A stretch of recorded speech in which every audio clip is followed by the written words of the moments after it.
I Met My Monster, written by Amanda Knoll, illustrated by Howard McWilliam.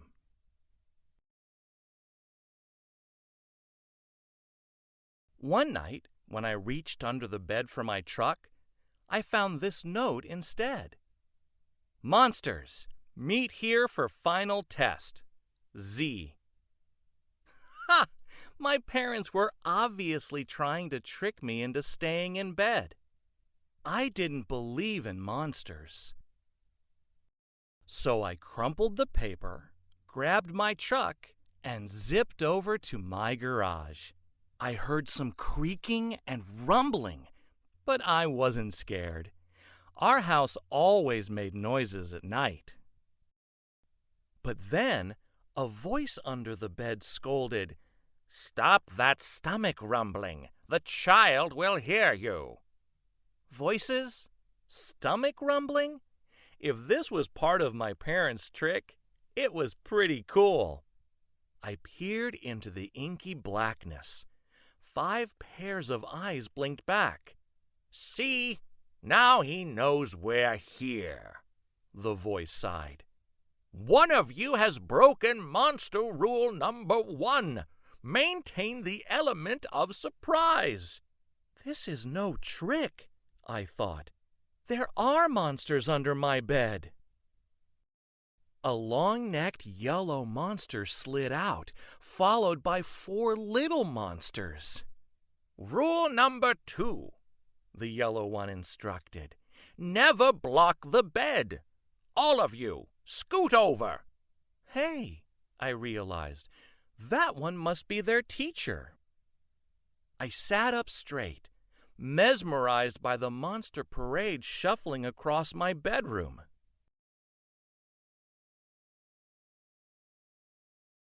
"That's better," the teacher monster said. "Access to the bed is clear. Now, who knows rule number 3? The purple monster teetered on his tiptoes and gurgled, "Get the child into bed." "That's correct, Genghis. And how would you do that?" "Well, Mr. Z, I would roar my scariest roar." "All right, give it a go." Genghis took a deep breath, opened his mouths, and let out a tiny blurp.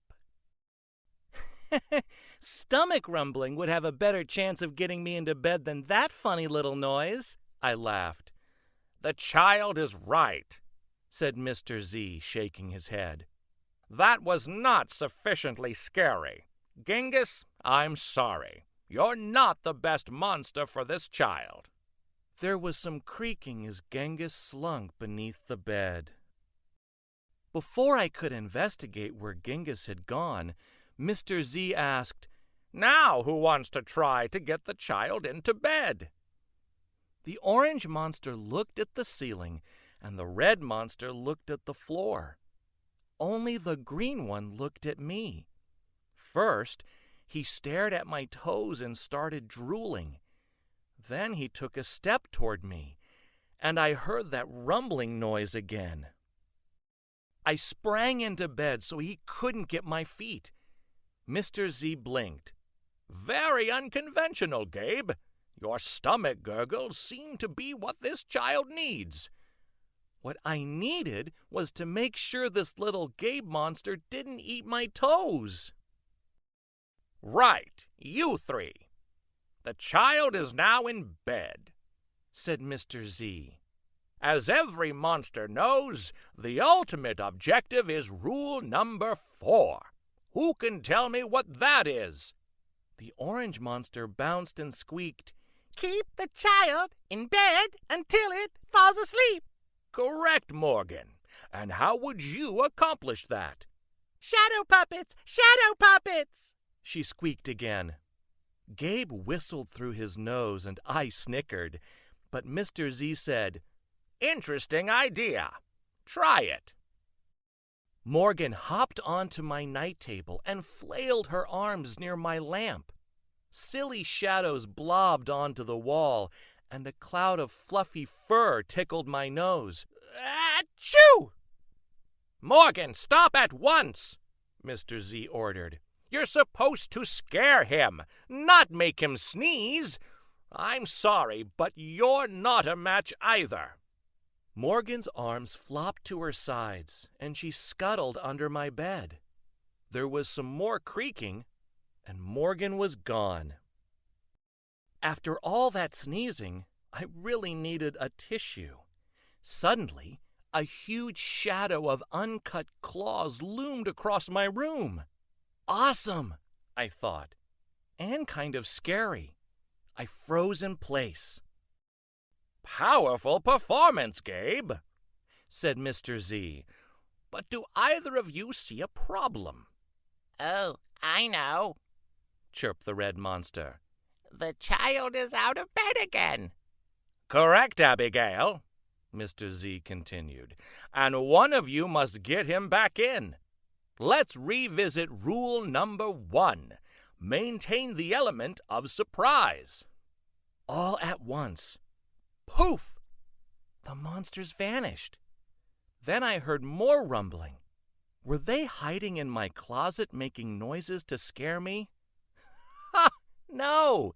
It was only my stomach grumbling. All this excitement was making me hungry. I tiptoed past the closet and peeked out the door. So far, so good. No monsters. Then I stepped over the squeaky stair and sneaked down to the kitchen. As I reached into the pantry, I heard some chattering behind me. I sure hoped it wasn't that toe-loving Gabe. I yanked open the fridge. Ha! It wasn't Gabe. It was just the red monster, shivering on the shelf. Found you! I laughed. "Nice try, Abigail," said Mr. Z, "but this isn't working. You're not the right monster for this child." But Mr. Z, she whined, it's not my fault he's not scared of me. "I'm sorry, Abigail. Let's go." Abigail clomped behind Mr. Z. When I heard the creaking, I knew she was gone. I grabbed some crackers and headed upstairs, wondering if Gabe was gone too. I munched all the way down the hall and then went into the bathroom to brush my teeth again. When I opened the door a minute later, Gabe was definitely not gone. He was right there, and he was huge. I charged into my room and slammed the door. When I leaped into bed, I knew my toes were safe. Phew. I was surprised to hear breathing under my bed. Ragged breathing and stomach rumbling. "Hey, kid," Gabe growled. "Good to see ya." I pulled my covers up tight. "Now, if you don't mind, I'd like to start the evening with an ominous puddle of drool." I peeked over the edge of the bed. Green ooze spread soundlessly from underneath. Then the bed quivered as Gabe unfurled his spiked tail. "Well, this looks quite promising," Mr. Z noted.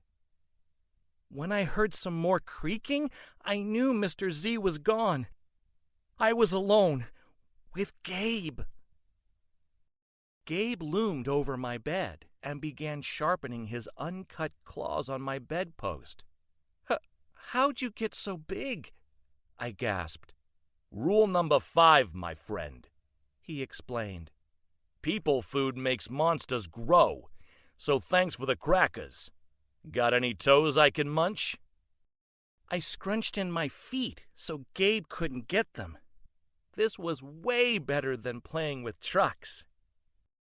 "No toes tonight, but you can have this," I offered, tossing a stuffed monster off the bed. Gabe dove for it. His soft, comforting snorts filled the room as he snuffled the toy. I shivered. "Kid, I think this is the beginning of a beautiful friendship." "No other monster can scare me like you," I giggled. Gabe was the monster for me. His snorts and oohs were perfect. I yawned, then shivered again. I was asleep in no time.